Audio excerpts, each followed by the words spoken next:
these tools they're just a really fast powerhouse and a really unique medicine for the soul. Welcome to Soul-Led Creative Women, a podcast for women seeking bold, brave tools to navigate life's challenges. I'm Sam Horton, and in this episode, I take you behind the scenes as I have a bit of a breakthrough in my business, and I share with you a bit of an overview of the spiritual and creative tools that I use in my work. Enjoy. Hello. So I'm aiming to get a bit more specific around here and kind of, take the shackles off a bit and just get a little bit more raw and real. So look out. I'm going to share a little bit more from behind the scenes. So hallelujah to that. And yeah, I'm really looking forward to hopefully making more of a connection and really just giving you kind of an insight into the work that I'm doing and, my journey really. So I finally feel like my journey is really aligning with how I want to serve the world. And, up until now, the two have been very closely linked, but I don't think that they've necessarily been completely integrated. So over the past couple of weeks, I've been having a little bit of a personal breakthrough, and it's really around explaining and communicating what I actually do and how I help women. It comes down to sort of ceasing to hide.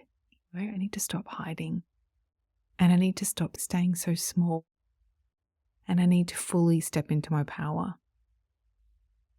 So there are kind of two parts to this. So the first part really involves claiming the spiritual layers in the work I'm doing. Ooh, feels a little bit weird even saying that, but I've been carrying around these stories about the fact that I'm too down to earth and I'm too grounded and I'm too practical to really kind of communicate or claim, that my work has layers of spirituality to them and that there's a real spiritual essence to the work that I'm doing. And I think I've been telling myself as well that the women I want to support don't want spiritual guidance. But I think I've come to realize that that is actually complete hogwash and really isn't true at all. So following this realization, I've also come to realize how much of my content actually already does support spiritual elements. It's just sort of in disguise. And I guess this is really disguised by sort of the words that I've chosen being soul-led, right? That appears all over my website, and it's obviously in the name of this podcast.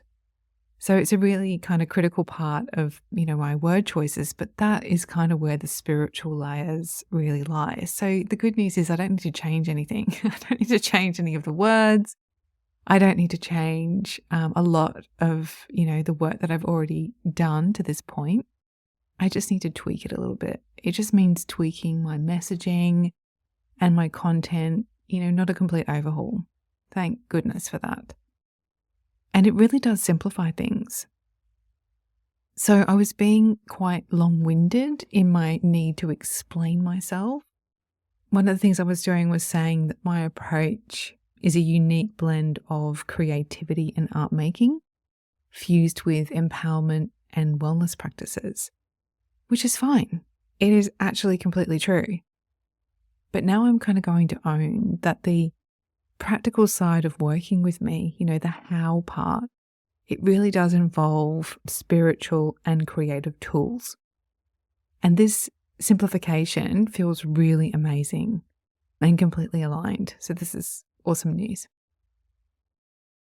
As part of my business journey and growth, it's been super important to be supported by both business mentors and skill set mentors in terms of, how you deliver and your methodology, I suppose. So I have both at the moment. And I guess this breakthrough has really come to a head as I entered into a new relationship with a spiritual mentor.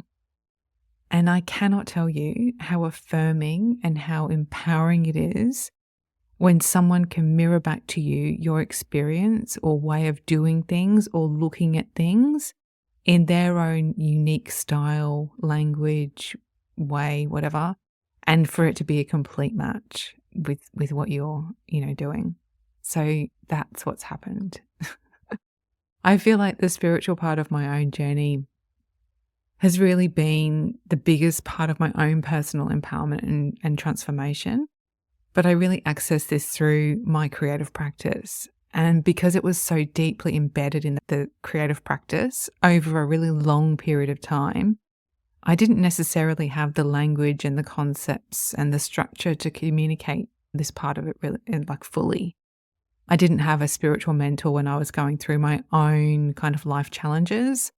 It just happened that my creative process, because the creative process is very powerful, was the thing that helped me with my own spiritual awakening or spiritual empowerment or spiritual transformation, however you want to describe it. And now I have a path that I can kind of go along to really develop this side of my content and layer in more and more depth over time as I learn how to really communicate it most effectively. So that's really exciting and feels really amazing to me.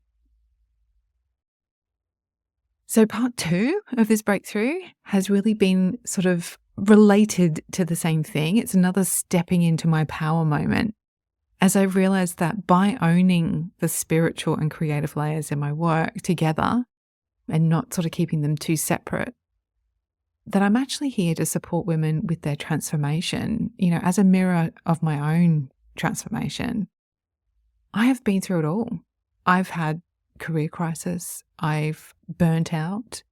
I have been through a divorce.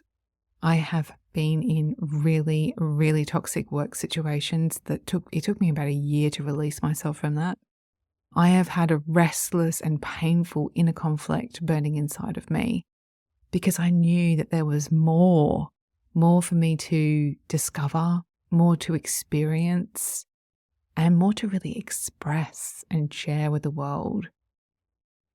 So this means that there's no more calling my work self-care or creative wellness or therapeutic art for well-being or, all of these things are awesome, by the way. So they definitely have a firm place in, the well-being space, and sort of that healing space. Absolutely.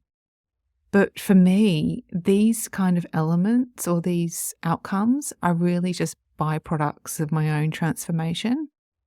The actual transformation itself lies in the challenges that I faced and really seizing those challenges as opportunities and turning them around so that, you can then expand and become empowered and transform as a result of turning that pain into power.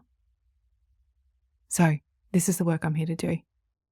And this is how I'm going to be supporting women entering my world moving forward.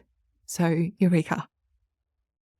In terms of the spiritual and creative tools that I use to get there, these are, already set up, and I've just got some tweaking that I want to do in terms of the language that I'm using and some of the content.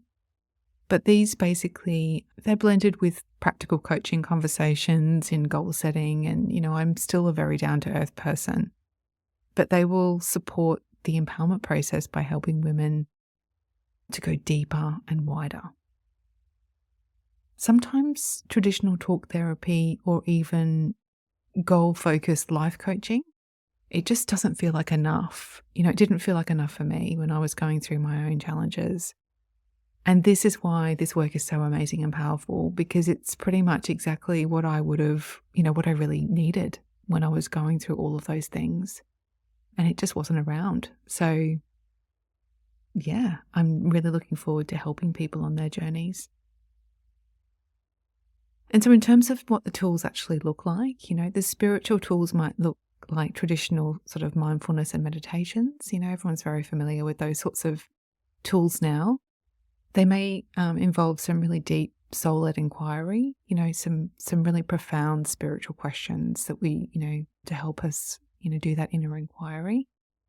And they also might include spiritual rituals and special sort of spiritual practices, focused around energy, and really tapping into spirit, source, the universe, however you want to explain that.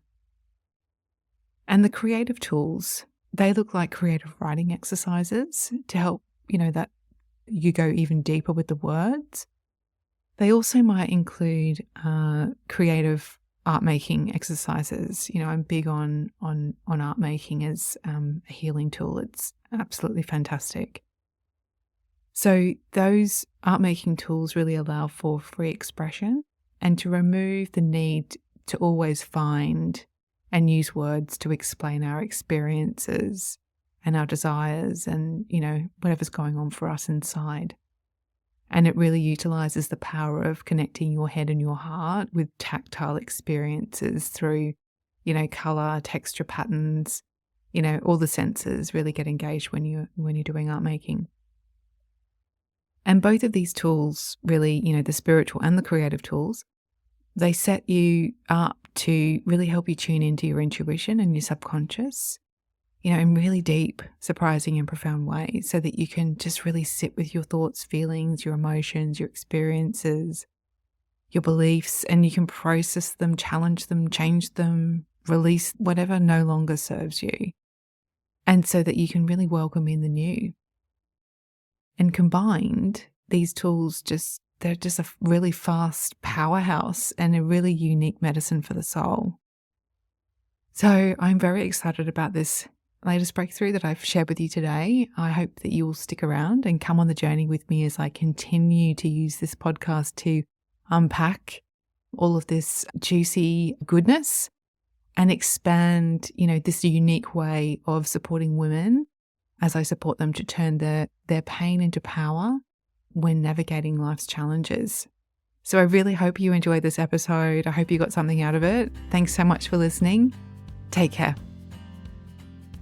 Start reconnecting with your inner creative magic with a powerful 10-minute meditation. This meditation is designed to help you reconnect to yourself, your creativity, and spark your inner wisdom by guiding you to discover your own unique and personal sacred creative space as you tune into your intuition. Please head to samhorton.co/gift.